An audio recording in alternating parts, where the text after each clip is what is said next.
Dios les bendiga en este día, que la gracia, la paz y la misericordia del Señor sea sobre cada uno en el nombre de Jesús. Le damos gracias a Dios porque Dios es bueno y bueno en gran manera.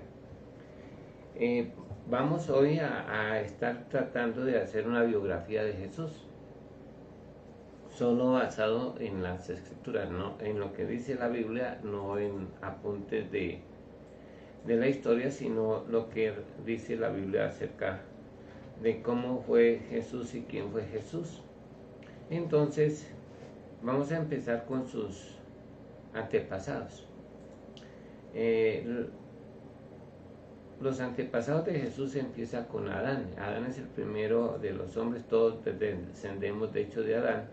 Pero Adán tuvo, de los que se menciona en la Biblia, 3 hijos que son Abel, Caín y Set. Y de la línea de Set viene Jesús. Más adelante, esa línea de Set nace Noé, y de Noé nace Sem, Jafet, Can, Sem y Jafet, que son trillizos. Estos son los primeros trillizos que menciona la Biblia. Pero de Sem desciende Jesús, y de las descendencias de Sem nace Abraham. Abraham, ahí es donde comienza la historia de los judíos, nace con Abraham. Aunque Abraham es el padre no solamente de los judíos, sino de otras naciones también, que son también los árabes, que nacen de parte de Ismael, del primer hijo que tuvo Abraham con la sierva Agar, nace Ismael, y de ahí nacen las 12 naciones árabes, que según la palabra de Dios, porque nacerían 12 príncipes de Ismael. Pero también más adelante, a los 14 años o 13 años, nace Isaac, que es el heredero de las promesas. Y luego nace de Isaac, nace Esaú y Jacob, donde nacen los edomitas, o sea, la familia de Edom, que también es Esaú. Y nacen los hebreos, que son de la familia de Jacob. De ahí de Jacob empieza a haber la descendencia de Jesús, pero Jacob tiene 12 hijos, y de los 12 hijos nace por parte de la tribu de Judá. Judá empieza su tribu con una mujer que se llama Tamar, que era la nuera de él, y de ahí nace Fares, de la cual viene también Jesús. O sea que viene de Tamar, nace Fares, y de la línea de Fares viene el famoso rey David. O sea, luego nace, cuando la toma Jericó, un nieto de Fares, se llamaba Salmón. Él se casa con Raab la ramera, y de ahí nace, es la tatarabuela del rey David. El rey David se casa o tiene el hijo con Bexabé, que es hitita. O sea, tenemos ya 3 mujeres ahí, que es Tamar, Raab, Ruth la moabita, y viene también se me fue Bexabé, que es hitita, y luego la mamá de Salomón, que se casa con Naama, que es amonita. De esa línea de Salomón, que es donde Dios le promete a David que le levantaría la descendencia en cuanto a Jesús el Cristo. Entonces, de todos los reyes de Judá viene María, que es la genealogía que encontramos en el libro de Mateo. O sea que de Abraham viene David, y de David viene, por parte de Salomón, viene María, que es la mamá de Jesús. Entonces, esa es la familia de... Hablemos un poquito de José, que también, aunque no es el papá, sí es importante porque él es el que lo cría con la ayuda de Dios, que también es descendiente de Abraham, descendiente también del rey David, pero por parte de Natán, donde no vienen los reyes de Judá. Entonces, de esa línea genealógica que está en Lucas, nace José. O sea que la genealogía que está en Lucas no es la de María, sino es la de José. Y a través de esa genealogía también se cumple, al haber sido así, eran de Judá los dos. O sea, era costumbre que los de las mismas tribus se casaron con la misma tribu. Por eso José y María eran de la misma tribu. Los únicos que no hacían eso eran los levitas, que sí se podían casar con cualquier mujer de las demás tribus, porque había una ley que las heredades, o sea, los de Judá tenían que perseverar en su heredad. Como eran clanes o familias, entonces entre las mismas familias, no entre primos, ni hermanos, ni parientes cercanos, sino en la misma tribu de Judá se debían casar los de Judá para que las heredades no pasaran de una tribu a otra. Entonces, así permanecían las heredades en las familias que Dios le había dicho. Entonces, por eso es que se casaban de los de Judá con los de Judá, los de Efraín con los de Efraín, y así sucesivamente, para conservar las heredades que Dios les había prometido cuando los sacó de Egipto.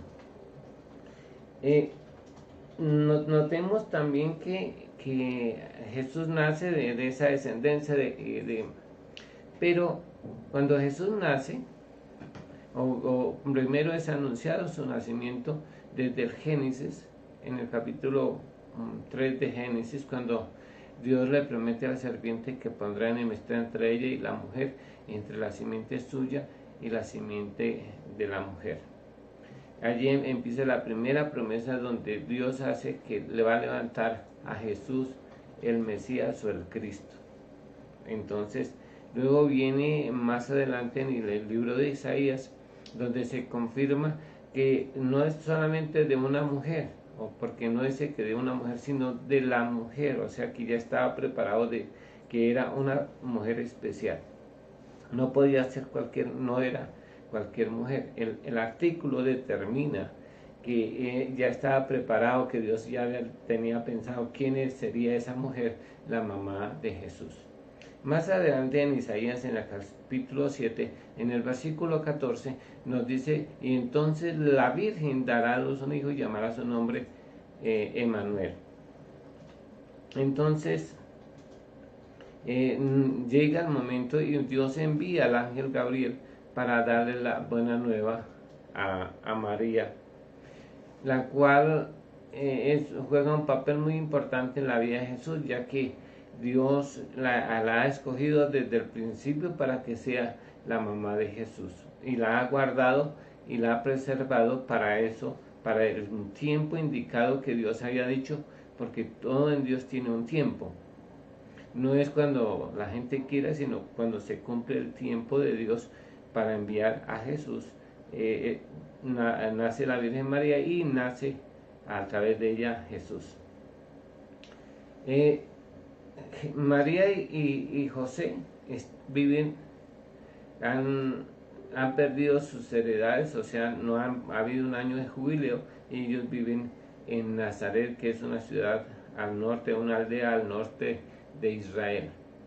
Cuando el ángel anuncia, ella está en Nazaret, entonces Dios permite que el César dé una orden de que todas las personas fueran empadronadas en el lugar de su nacimiento, y hace ese censo. Y ya María, después de que es anunciada por el ángel, va donde su parienta Elizabeth, que es de la familia de Aarón, que no tiene nada que ver con la tribu de Judá, pero parece que una hermana de María se casó con un sacerdote que era hermana de Elizabeth, o sea que ahí fue donde se hicieron parientes. pero no podemos constatar eso por las escrituras porque no lo dice. Pero dice que sí fue a visitar a su parienta, era como su cuñada o algo así. Entonces viene el nacimiento de Jesús. Entonces llegan los tiempos de la gestación, que dura los 9 meses de Jesús, y ya casi está para dar a luz. Y cuando sale la orden del César, en el tiempo de Herodes el Grande, entonces da la orden y tienen que en ese estado ya más de 8 meses de embarazo descender del norte de Israel al sur, que es para que nazca en Belén, como estaba escrito en el profeta Miqueas en el capítulo 2, capítulo 5, versículo 2, que nacería en Belén de Judea. Así es que Dios usa al César para que esa palabra se cumpliera y nace en Belén. Belén tiene el significado así como todas las ciudades tienen la casa. Por ejemplo, en Ubaté se llama la casa o la ciudad de la leche o del queso.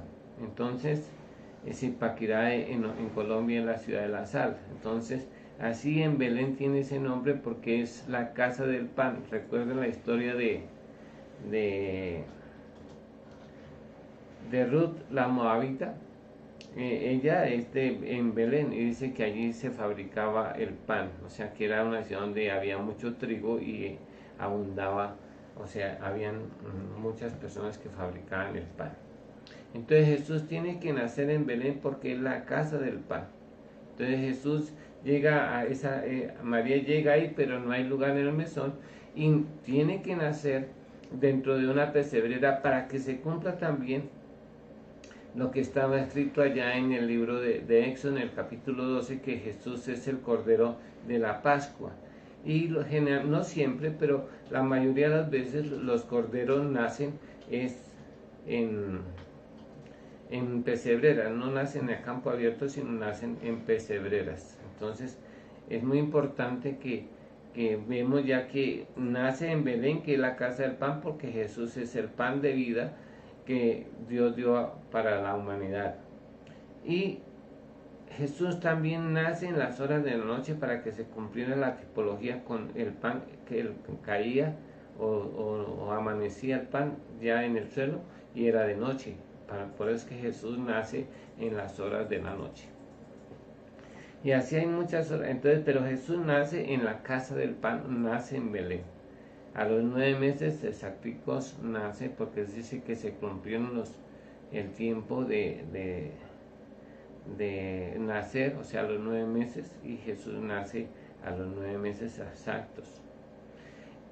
El día que nació Jesús, para que también se cumpliera la profecía del Cordero de la Pascua, Jesús nace el día 14 del mes de Abib, que es el primer mes del calendario judío. Es cuando los israelitas celebran la salida del pueblo de Israel de Egipto, que corresponde más o menos a este tiempo que nosotros estamos en abril, corresponde a abril o a marzo o abril. Nosotros hoy esta semana es de Semana Santa para nosotros y es más o menos la que corresponde, o sea, Jesús tuvo que nacer en estos días. A veces cae en marzo y a veces cae en abril. O sea que Jesús nació el día 14 del mes de Abib, o también lo llaman algunos Nisan. Es muy importante que tengamos en esto porque Jesús es el Cordero de la Pascua. Así como Jesús nace ese día, es muy importante para que nosotros tuviéramos presente esto. No nació el 24 de diciembre como algunos piensan, sino que nació el día 14 del mes de Nisan, o sea, el primer mes para los judíos. Nace y a los 8 días lo circuncidan. Eso era una norma, que todo el varón que naciera era circuncidado al 8º día. Y a Jesús lo circuncidan porque también es una profecía para demostrar que Jesús es todo un varón, porque el Cordero de Dios, el Cordero debía ser macho sin defecto, según lo que dice la palabra de Dios. Entonces Jesús nace y lo circuncidan al 8º día, conforme a la ley. A los 40 días Jesús es presentado en el templo y es donde ratifican que se llama Jesús. Allí Simeón y Ana, la profetisa, y estas personas dan testimonio, y fue a los 40 días. Y allí hay un dato muy importante para nosotros, que es que Jesús era pobre.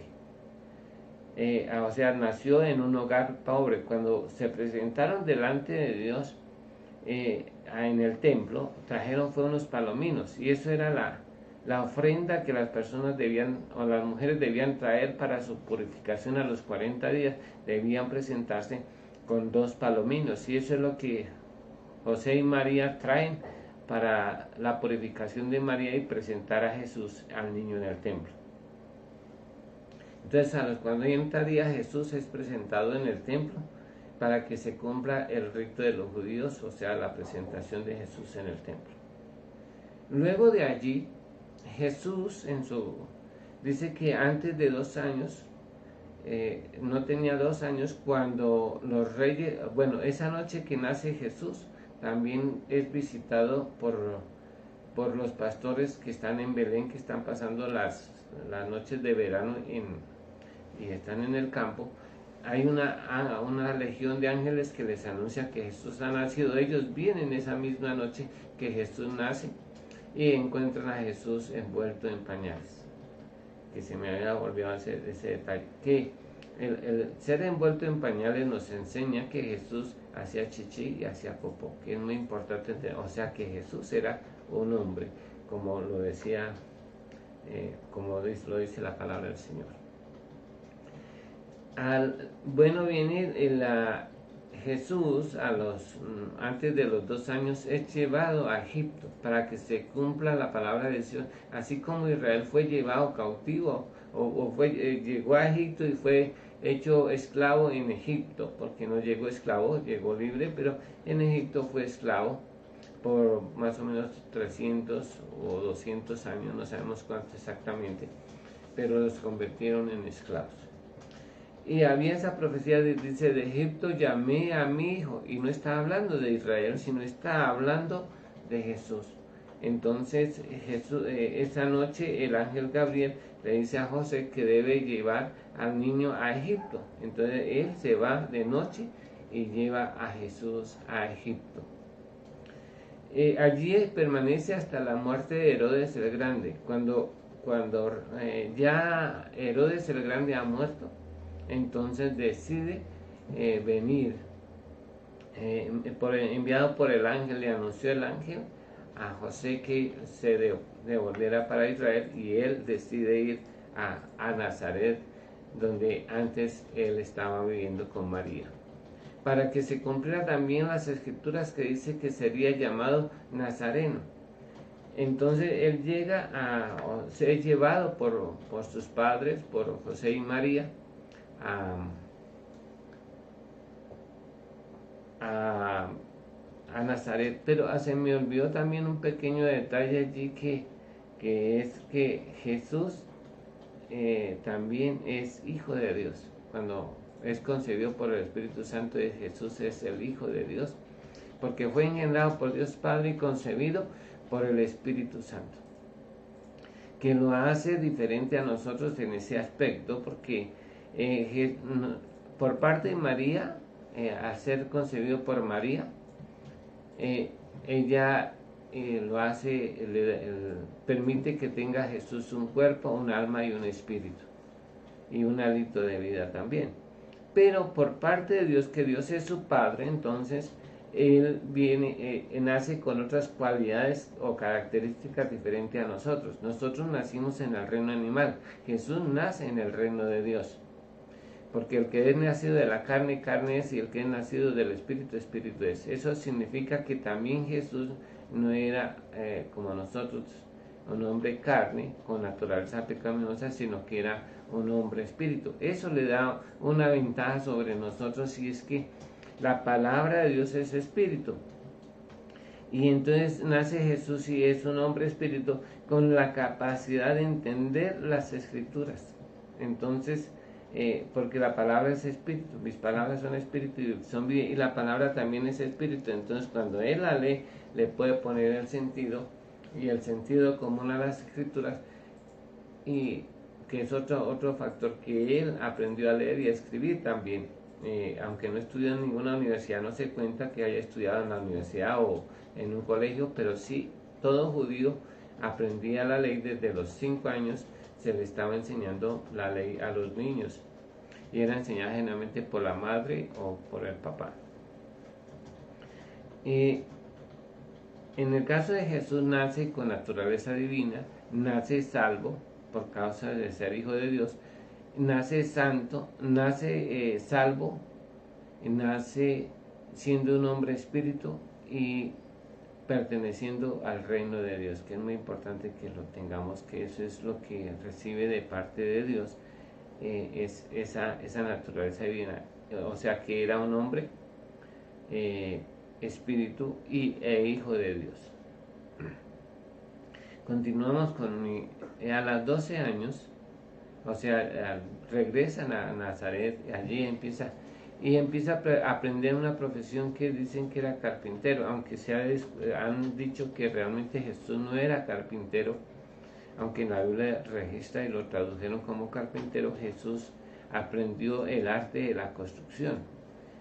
A través de la Biblia uno empieza a notar que Jesús habla de la construcción, no habla de maderas, habla de lo que él ha vivido, de la casa sobre la roca, del hombre que construyó. Entonces nosotros podemos notar que Jesús aprendió la construcción de hecho la carpintería también, pero era generalmente construir una casa desde el principio hasta el fin con muebles y todo. Era la profesión de los constructores o de los carpinteros en ese tiempo de Jesús. A los 12 años es llevado de nuevo al templo, o sea, para cumplir las 3 fiestas de los judíos donde se debían presentar los judíos. Jesús tiene que empezar a cumplirse la ley y los mandamientos de la ley de Dios. Entonces debe presentarse 3 veces en el templo, que es el día de la Pascua, el día de los primeros frutos y el tiempo de los tabernáculos, la fiesta de los tabernáculos, que eran las fiestas anuales que los judíos debían ir y presentarse en Jerusalén para presentar su ofrenda. Así que Jesús es llevado allí a los 12 años, y dice que se extravió o se perdió en esos 3 días, y lo encontraron hablando con los doctores de la ley. Dice que haciéndoles preguntas, pero preguntas que los sacerdotes no podían responder y que él mismo les daba la respuesta, según entendemos en la palabra de Dios. De ahí, de los 12 años, según dice, todos los años venían a presentar esto, pero no se vuelve a hablar de Jesús durante esos 12 años, no conocemos. Lo único que dice la Biblia es que estaba sujeto a sus padres. Entonces, durante todo ese tiempo, prueba, aprendió el arte de la construcción o el arte de la carpintería, como dice la Biblia. Entonces, durante ese tiempo también era costumbre, o todos los judíos, guardar el día de reposo, y durante el día de reposo, todas las semanas, el día de sábado, iban a leer la ley. Desde que fue la deportación de Babilonia, ellos empezaron a leer y a formar sinagogas para leer la ley, y empezaron a leer la ley en los días de reposo. Entonces él va a las sinagogas durante todo ese tiempo, esos 30 años. Él guarda el día de reposo y va a aprender la ley, a oír, y de hecho ahí es donde aprende a leer, porque dice que se le dio el libro para que leyera. O sea, ya tenía buen testimonio de un buen creyente durante todo ese tiempo, hasta los 30 años, que era la edad donde podía comenzar el ministerio. No se dice mucho de esos 18 años de Jesús, solamente que cumplía y obedecía, estaba sujeto a Dios, a las autoridades y a la ley. A los 30 años comienza su ministerio. Es muy importante resaltar que Jesús viene encargado, dice que de varios trabajos que Dios le ha encomendado según el libro de Isaías, y dice que Él es testigo, que Él es jefe, que Él es maestro, y viene a desempeñar ese trabajo, y también legislador. Hubo en la ley judía, en el pueblo judío, hubo dos legisladores. El primero fue Moisés y el segundo es Jesús. Recuerden que Jesús también dice, habéis oído, o la ley dice que fue hecho, oísteis que fue dicho, amarás a tu prójimo y aborrecerás a tus enemigos. Y Jesús le dijo, pero más yo os digo, amad a vuestros enemigos, orad por los que os ultrajan y os persiguen. Entonces él empieza a hacer su trabajo de legislar y dar la nueva, para el nuevo pacto, la nueva ley para el nuevo pacto, o establecer los parámetros para el nuevo pacto. Entonces viene a desempeñar su función de legislador. También es el precursor, es el que va adelante. Una de las cosas que hace Jesús es que es el primero que predica el Evangelio.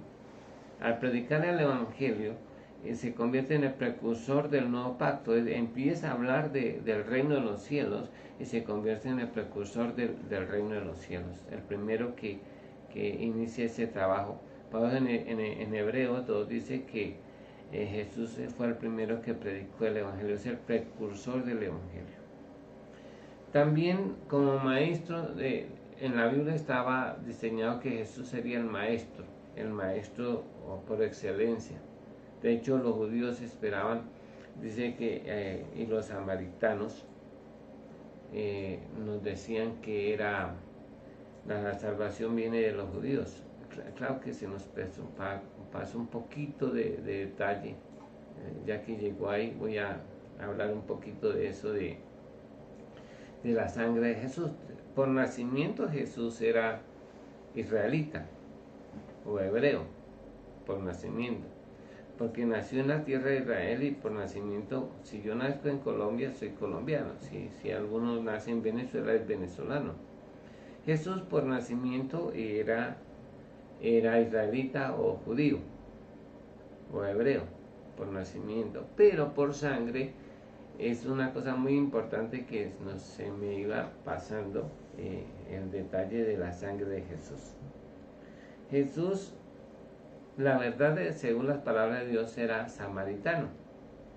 Cuando la gente parecía que le fueron a insultar diciéndole que era samaritano y que echaba fuera a los demonios, él no dijo nada de que no era samaritano. Él sí hizo énfasis en que él no echaba fuera a los demonios, pero no dijo que no era samaritano, porque la verdad sí era samaritano. Samaritano es la mezcla de un judío y un gentil, y Jesús en su genealogía venía de familias gentiles. Recordemos que desde el comienzo de la genealogía de Jesús, desde Tamar, desde Judá, empieza Tamar, que es cananea. Luego viene Rahab la ramera, que es jericosana o de Jericó, no sé cómo se dice, pero luego viene Ruth la moabita, luego viene Betsabé, que es hitita o etea, y también viene Naama, que es la mamá de Roboam, que es el hijo de Salomón, que es amonita. O sea que ahí hay 5 mujeres de diferentes nacionalidades que hacen parte de la genealogía de Jesús. Pero esto tiene un propósito muy especial, pues me voy a salir y descargar un poquito para hablar de ello, porque creo que es bastante importante que nosotros hablemos de este asunto. Por sangre Jesús es samaritano porque viene de la mezcla de un gentil y un judío. Y eso Esa palabra samaritano se le dio inicialmente después de la deportación de Babilonia. Las personas, cuando el rey Nabucodonosor llevó a los de Israel, o sea, a los que habitaban en Samaria, a los principales, y dejó a los pobres del pueblo allí, y trajo gente de otras partes y los instauró allí en Samaria, y entonces los israelitas se mezclaron con los extranjeros y nacieron los samaritanos. Entonces por eso es que los samaritanos y los judíos no se trataban entre sí, porque para los judíos eran impuros, o sea, no eran verdaderos judíos.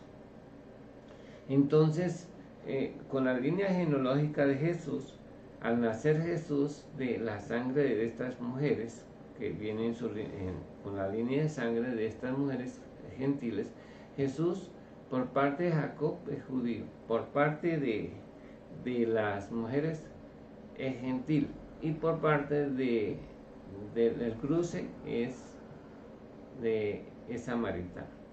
Pero tiene una particularidad muy importante, que es que allá dice que vino a los suyos, pero los suyos no le recibieron, dice, ¿no? Allá en Juan. ¿Quiénes eran los suyos? Uno podía decir que los suyos eran los judíos. No, los suyos éramos todos nosotros, porque todos tenemos partecita ahí en esa herencia. Eso es lo que nos da el derecho a nosotros de llegar a ser salvos, porque Jesús no vino solamente, está un poquito torcido, pero mira, está tratando de arreglar ahí, pero si quiere póngale una cosita aquí. Es que me dio como torcido, entonces, bueno, ya mejoró. Entonces, eso es muy importante para nosotros, porque nos da un derecho legal, así como a los árabes, que son descendientes de Abraham. Ellos, el conflicto que generalmente se tiene es que los árabes también son descendientes de Abraham por parte de Ismael. Entonces, como Dios le prometió a Abraham la tierra, entonces ellos también creen que por ser hijos de Abraham, también la tierra les pertenece, al igual que a los judíos. Pero Dios se lo dio exclusivamente, no a los hijos de Abraham, sino a los hijos de Jacob, porque le empieza a dar la promesa esa a Abraham, luego se la traspasa a Isaac, y luego se la traspasa a Jacob. Entonces Dios le da la tierra exclusivamente a los israelitas, aunque también los árabes, los hijos de Ismael, son parientes o son hijos de Abraham. En el caso de nosotros, hablando de Jesús, gracias a Dios por eso. Cuando habla ya en el capítulo 12 de Éxodo, me descargué un poquito, pero creo que vale la pena. Dice que el corderito podía ser hijo de las cabras o de las ovejas, y ahí está incluyendo: las cabras era el pueblo gentil y las ovejas el pueblo de Israel. Entonces podía ser el corderito que sacrificaban en la Pascua, podía ser cabritos o borreguitos, o sea, hijos de las ovejas. Al hacer esto, está mostrando que también nosotros los gentiles teníamos parte en el reino de Dios. Por eso cuando dijo que venía a los suyos, no solamente vino a los judíos, aunque le predicó inicialmente a judíos, pero también al final del tiempo vienen los griegos, que representan a los gentiles, y también se les predica el evangelio a los griegos. Y eso se ve porque todos éramos su pueblo, porque él viene de las raíces primeramente de Adán, luego de Noé, y luego a través de Abraham y a través de estas mujeres nos hace partícipes de esta salvación tan grande. Por eso Jesús también murió por nosotros, así como murió por los samaritanos y también murió por los judíos, para hacer de ellos un solo pueblo que se llama la iglesia. Voy a continuar con con mi biografía. Bueno, Jesús empieza, ya decimos que tiene cuatro trabajos, según Isaías, venía a ser testigo, maestro, jefe, y también debía ser el legislador, según la palabra de Dios, porque así como Dios le prometió a Moisés que levantaría un hombre como él, un profeta como él, era porque también iba a legislar. Así como Dios lo usó a Moisés, también iba Jesús a legislar un nuevo pacto para toda la raza humana. Bueno, en este de Jesús se desarrolla su ministerio, es ungido por el Espíritu Santo, es dependiente de Dios también. Una de las cosas que más me gusta de Jesús es que dice que el que me envió no me ha dejado solo porque yo hago las cosas que a él le agradan. Una de las cosas que caracteriza a Jesús es que hizo caso. Fue obediente en todo. Se sometió a cumplir. Es el único hombre que realmente cumplió la ley. De los 613 mandamientos, porque yo digo que 613 mandamientos, pero yo no los he contado, ¿no? Eso dicen que tiene la ley de Dios, 613 mandamientos, que 365 son prohibiciones y 248 son cosas que él tenía que hacer y no podía dejar de hacer porque se constituiría en pecado de omisión. Entonces, es el único que viene y cumple realmente la ley. Y se convierte en maestro, ¿no? Y cumple lo que está escrito. Dice que él enseñaría por parábolas, y eso es lo que hace Jesús, enseña la mayoría de las cosas, los habla por parábolas, pero viene anunciándose a él mismo, y se da a conocer a él mismo como el camino, como la verdad, como la vida, como la resurrección, como el buen pastor, como la luz del mundo, como el siervo que vino a servir, el Hijo del Hombre. Todos estos títulos que él tiene, que se los ha ganado, porque es una cosa que se los ganó, no es que se lo dio porque sí. Él tenía que cumplir unos requisitos, y durante toda su vida él cumple estos requisitos para llegar a ostentar o ganar el título que se le dio. Por ejemplo, hablemos de Jesús, el buen pastor. La Biblia dice que Jesús llegó a ser el buen pastor. No era el buen pastor, pero llegó a ser el buen pastor por dos razones muy importantes. Aunque no había dado su vida por las ovejas, él dice que el buen pastor da la vida por sus ovejas. Cuando nosotros vemos a Jesús, tiene que llevar las 3 muertes para constituirse como el pastor. O sea que él tiene que ocupar el lugar de la oveja y llevar el castigo que merecía la oveja, y eso es lo que hace lo que nosotros llamamos la sustitución. Él nos reemplaza en el castigo y lleva el castigo hasta las últimas consecuencias por nuestros pecados, así librándonos de la condenación del infierno.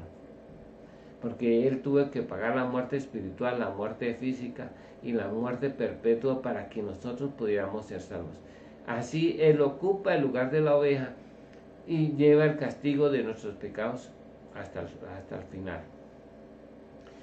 También en ese dice que en la otra característica es que se ganó ese título de buen pastor es porque enfrenta al lobo, y el lobo es el enemigo. Y dice que en el libro de los Hebreos, en el capítulo 2, versículo 14, dice que Jesús, siendo semejante a nosotros, dice que a través de la muerte destruyó al que tenía el imperio de la muerte, esto es al enemigo.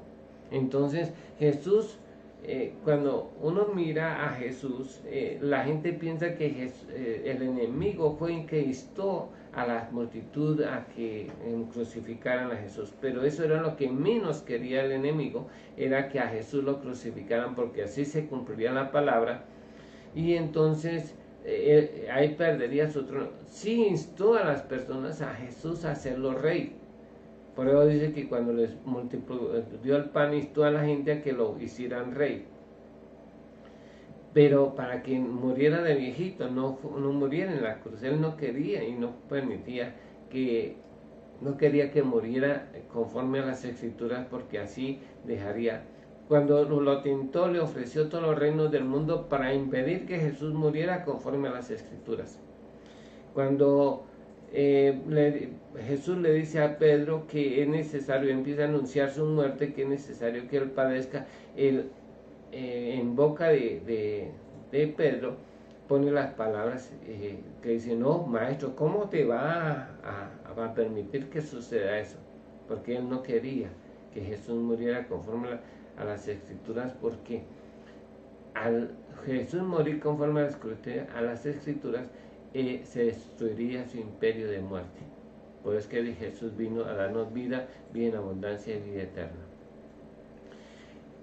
Es muy importante que nosotros tengamos claro eso. Entonces, por eso es que Jesús ostentó esos títulos. Sería bueno algún día hacer un estudio de cómo llegó Jesús a ser la luz del mundo, cómo llegó Jesús a ser la resurrección, cómo llegó a ser el camino, cómo llegó a Jesús a ser el pan del cielo. Todo esto sería cómo Jesús es el Cordero de Dios y llegó a ser el Cordero de Dios según la palabra de Dios. O sea, son títulos que Jesús ganó.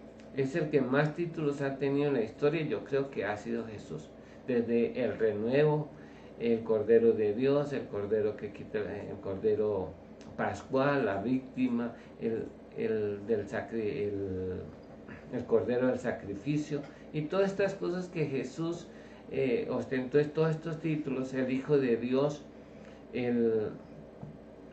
la luz del mundo, todo esto, nuestro sanador, el mediador entre Dios y los hombres, el título de abogado ya después de que lo resucita. Bueno, Jesús dice que así predicó 3 años, y también Jesús murió en el día mismo que de sus cumpleaños, o sea, a los 33 años exactos Jesús muera conforme a las Escrituras. Si nosotros empezamos a mirar, para que se cumpliera que Jesús era el Cordero de la Pascua, el corderito que nacía el 14 del mes de Abib, ya estaba predestinado, como Jesús estaba predestinado desde la fundación del mundo a perderse. Así ese corderito también estaba predestinado a morir el próximo año si estaba sin defecto, sin tacha, ni mancha, ni arruga, el corderito que tenía que ser perfecto. Así también estaba predestinado ya desde que el momento que nace, y al crecer y vivir ese año que vivía, para ser sacrificado en el día de la Pascua, porque tenía que ser un cordero perfecto. Entonces, así también Jesús está predestinado desde la fundación del mundo, desde que Adán pecó, está predestinado a perderse para que nosotros fuéramos salvos. Así Jesús muere en el día de los que los israelitas salieron de Egipto, o sea, el día del 14 de Nisan, conforme a las Escrituras. Y es el único hombre, ya que hablando de las cosas que Jesús es el único hombre que se le ostenta el título de ser unigénito de Dios y el primogénito, de hecho de María y de Dios. Es el primero de la Virgen María, el primogénito, y también es el primer Hijo de Dios engendrado por Dios y concebido por el Espíritu Santo. No hay otra persona. También Jesús ostenta el primero de los resucitados. Jesús fue el primer hombre y el único hombre a cual Dios ha resucitado a los muertos. Después de que está condenado, Dios lo dice que ha morido espiritualmente separado de Dios. Por eso es que en la cruz dice que Dios mío, ¿por qué me has desamparado? Porque Dios cargó en él el pecado de todos nosotros y lo llevó. Y dice que Él los llevó y los exhibió públicamente, triunfando sobre ellos en la cruz, y por medio de su sangre los arrojó en lo profundo del mar. El pecado produce separación entre Dios y el hombre, y cuando Dios carga el pecado nuestro sobre Jesús, sucede la muerte espiritual de Jesús, que duró 4 días, la muerte espiritual, para que se cumpliera también lo del Cordero Pascual, que era separado el día 10º hasta el día 14. Pero en el caso de Jesús, Dios lo carga el día 14 hasta el día 18. y viene la muerte en el Calvario, que para que también se cumpla, es crucificado en medio de ladrones, para que se cumpliera lo que dice Isaías 53. Y allí su hálito de vida, y entrega su hálito de vida a Dios, o el espíritu de vida lo entrega a Dios. Y a partir del miércoles, o sea, a comienzos del día jueves, termina el miércoles, lo sepultan el día miércoles, que corresponde a ese día de la Pascua. Como al otro día es día de reposo porque comienzan los panes sin levadura, Jesús tiene que ser enterrado en esa misma hora. Lo sacan o lo bajan de la cruz a las 5 de la tarde y lo llevan a enterrar antes que oscurezca. Y a partir de ahí, el alma de Jesús va a ser atormentada y afligida en el Hades, como dice Lucas capítulo 16, y como está registrado en el libro de los Salmos y como está registrado en el libro de los Hechos. O sea que Jesús es echado su cuerpo y su alma en el espíritu, su cuerpo queda en la sepultura y el alma y el espíritu van a ser atormentados en el Hades, o sea, en la llama que él mismo contó, revelado por Dios, del estado del rico y Lázaro. Pero a los 3 días de ser sepultado, Dios lo resucita el primer día de la semana, o sea, al comienzo del primer día de la semana, o sea, en la noche. No sabemos a qué horas exactamente, pero Dios lo resucita. Lo primero que lo hace es lo saca del Hades, luego lo resucita físicamente y luego lo reconcilia consigo mismo. Luego de eso, pues sucede el terremoto, sale de la tumba, se aparece a María Magdalena, y luego a los caminos de Maús, y por la noche del día lunes, o sea, como el día comienza a las 6 de la tarde, el primer día, y luego por la noche, ya siendo el lunes, ese día se le aparece a los 11 discípulos, porque no está Judas entre los 12, porque ya ha muerto Judas. A los 8 días, esa noche asciende a los cielos, pero cuando regresa a los 8 días exactos, viene, pero ya no es Jesús, es el Señor Jesucristo. Dios lo ha hecho Señor y Cristo. Lo ha exaltado hasta lo sumo y le da un nombre que es sobre todo nombre, para que en el nombre de Jesús se doble toda rodilla a los que están arriba en el cielo, en la tierra y debajo de la tierra, y toda lengua confiese que Jesucristo es el Señor. Cuando Dios lo hace Señor y Cristo, es en el cielo. Y cuando regresa, por eso es que Tomás dice Dios mío y Señor mío. Antes era Jesús, ahora ya es exaltado y ya es hecho Señor y Cristo. Esa es la biografía de Jesús más o menos. Nosotros traté de hacerlo lo más rápido y sí me he perdido algunos detalles, pero eso es lo que dice la Biblia acerca de quién era Jesús y cómo fue Jesús en esos 33 años que vivió. Lo que sí tenemos que darle muchas gracias a Dios, porque Dios nos ama, es de que tal manera amó Dios al mundo, que nos dio a su Hijo unigénito, para que todo aquel que en él crea no se pierda, mas tenga vida eterna. Le damos gracias a Dios por este día y espero que esta corta biografía, por encima de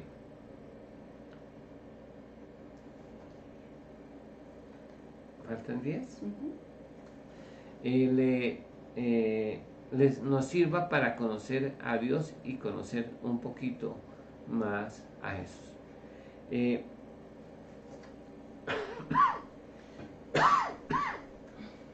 Es muy importante, hermanos, que cuando yo hago este trabajo de recopilar todas estas cosas, es con solo un propósito: que las personas sean salvas. Porque es necesario que las personas conozcamos a Dios y conozcamos a Jesús. Si las personas no conocen a Dios y no conocen a Jesús, pues no pueden ser salvas. Y no es de cualquier manera que debemos conocer a Jesús y debe ser conforme a las Escrituras. Lo que conocemos de Dios debe ser conforme a la palabra de Dios. Que lo que conozcamos a Jesús debe ser conforme a las Escrituras. La Biblia dice: y dicho por Jesús mismo, escudriñad las Escrituras, porque a vosotros os parece que en ellas tenéis la vida eterna, y ellas son las que han testimonio de mí. Si usted quiere conocer más a Jesús, tiene que ir a este libro precioso que se llama Biblia. Desde el Génesis hasta el Apocalipsis nos habla de quién era Jesús. En el Antiguo Testamento nos presenta a Jesús a través de 300 profecías, más o menos, que hay en el Antiguo Testamento acerca de Jesús. Nos presenta a Jesús prometido. En los 4 evangelios nos presenta a Jesús manifestado. Y en de Hechos hasta Apocalipsis nos revela a Jesús glorificado. Entonces, cuando nosotros vamos a la Biblia, Dios dejó este libro precioso para que conozcamos a Jesús conforme a las Escrituras. Por eso todo lo que yo les he dicho está aquí. No lo saqué de otro libro, lo saqué de la Biblia, y es el conocimiento que necesitamos para ser salvos. Para que lo conozcamos más, no solamente que tengamos la información, sino que lo conozcamos a Él, que tengamos una relación personal con Jesús. Puedo decir, una cosa es conocer de Dios. Hay gente que conoce de Dios, pero no conoce a Dios, no tienen una relación. Tienen mucha información acerca de Dios, pero no conoce a Dios. Así también pasa con Jesús. Hay veces nosotros tenemos mucha información acerca de Jesús, pero no tenemos una relación con Jesús. Y la Biblia dice que a los que le recibieron, a los que creen en su nombre, les dio potestad de ser hechos hijos de Dios. Pero para que una persona pueda, voy a hacer una pequeña comparación de recibirlo, es como cuando uno empieza y se piensa a casar, lo que empieza a preguntar es, con relación a la otra persona, es cómo se llama. Nosotros, Jesús se llama, Jesús es su nombre, y significa Salvador. Si nosotros queremos conocer a alguien, entonces le pregunto, bueno, ¿y dónde nació? ¿De dónde es? ¿Quiénes son sus padres? Y así empieza a tener un cúmulo de información acerca de la persona que nos interesa, con la cual queremos compartir nuestra vida. Y si vemos un tiempo que esa persona es la que realmente queremos compartir nuestra vida con ella, entonces, después de tener esa información, pasamos al segundo paso. Es preguntarle, ¿usted quiere ser mi novia, en el caso? Con Jesús también hay que empezar a tener la información como la biografía de hoy. Pero es necesario que usted no se quede con la biografía, es que usted empiece a tener una relación personal con Jesús, decida casarse con Jesús. Eso es recibirle. Cuando usted pone en primer lugar, cuando uno se casa, pone primero a Dios en primer lugar, y luego la esposa debe ser la persona que ocupe el segundo lugar en su vida. Tercero, los hijos, y luego los padres, y así sucesivamente. Cuando uno no puede, aunque hay excepciones, ¿no? Hay excepciones a todas las cosas, pero generalmente uno no se casa con una persona que no conoce, uno se casa con una persona que conoce y que quiere compartir su vida con él. Si nosotros conocemos y tenemos la información y vemos que Jesús nos interesa, pues casémonos, entremos en una relación personal con Él para que seamos salvos. Si no, puedo decir que a los que le recibieron, a los que creen en su nombre, les dio potestad de ser hechos hijos de Dios. Si usted conoce a Jesús, tiene la información y cree que le conviene y quiere casarse con Jesús, es el momento en que usted tome una decisión de empezar a darle a Jesús el primer lugar en su vida, a Dios el primer lugar en su vida. Así que yo lo invito en este día a que empiece a tener una relación personal con Jesús. Me dice que hay unas preguntas, vamos a responder estas pequeñas preguntas o importantes preguntas en un momento dado. Alexandra Zamora Bautista pregunta, Pastor, ¿qué significa ser el Hijo del Hombre? Bueno, es un título que Dios le ha dado primeramente se lo dio a un profeta, Ezequiel, le da ese título. Pero en el caso de Jesús, al decir que eres el Hijo del Hombre, es muy importante porque Jesús desde principio a fin, como lo muestra Lucas, era un hombre, como usted y como yo, con limitaciones, con espíritu, alma y cuerpo, con sentimientos, con emociones, todas estas cosas, era semejante a usted y a mí, porque era necesario que Jesús fuera un hombre y que pudiera especialmente morir, para que pudiera salvarnos, porque el castigo de nuestros pecados es la muerte, y Jesús tenía que ser mortal para que pudiéramos salvar. Cuando hablo de Jesús mortal es porque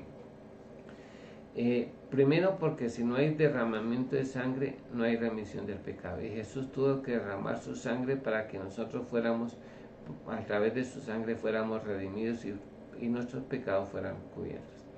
Si no hay muerte, tampoco entra en vigencia el testamento. Por eso es que tenemos un nuevo testamento, porque Jesús, al morir, entra en vigencia ese testamento. También era importante que Jesús muriera y fuera el Hijo del Hombre para destruir, así como el pecado entró por Adán, así era necesario que Jesús, siendo un hombre, venciera al enemigo. Por eso es que Jesús fue tentado en todo, fue tentado. El único hombre que fue tentado por el enemigo fue Jesús.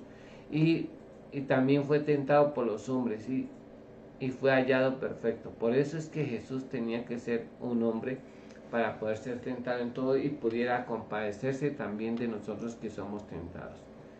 Pero hay otra cosa, es que si Jesús no muere, el testamento no entra, entonces no seríamos herederos y coherederos con Cristo de todas las promesas. Era necesario que Jesús fuera el hombre, el Hijo del Hombre, para que nosotros pudiéramos gozar de esa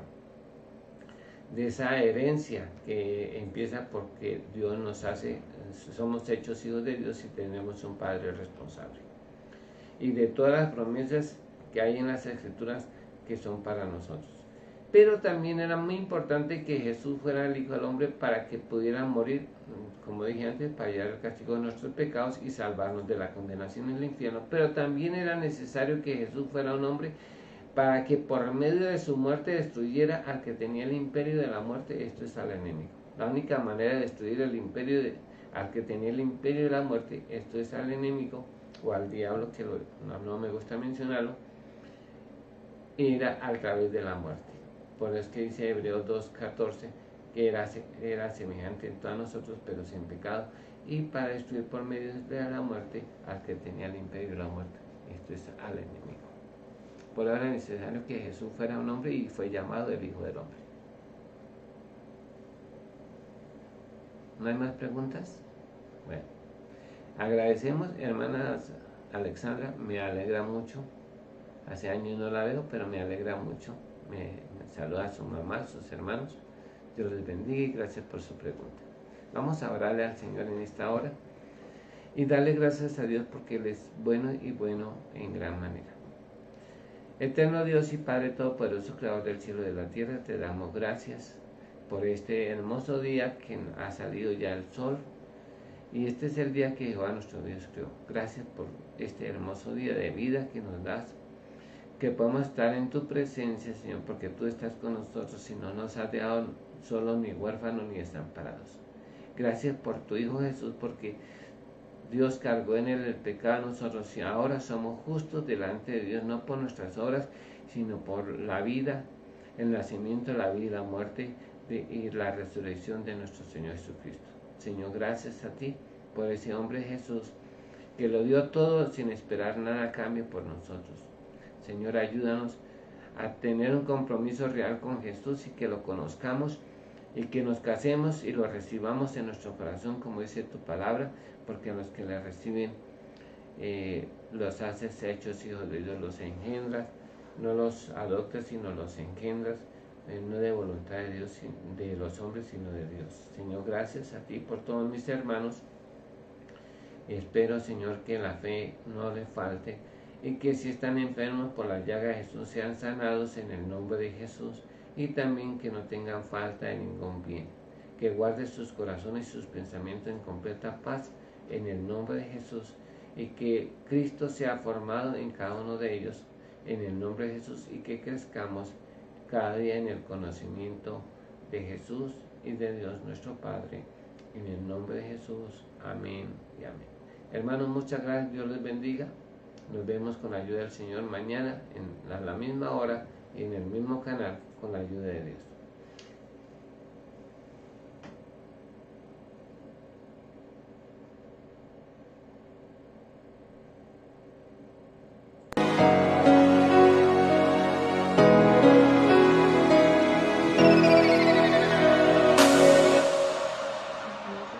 Seguirle el ritmo, pero a veces se me saltaron algunas cosas y a veces ¿Sí?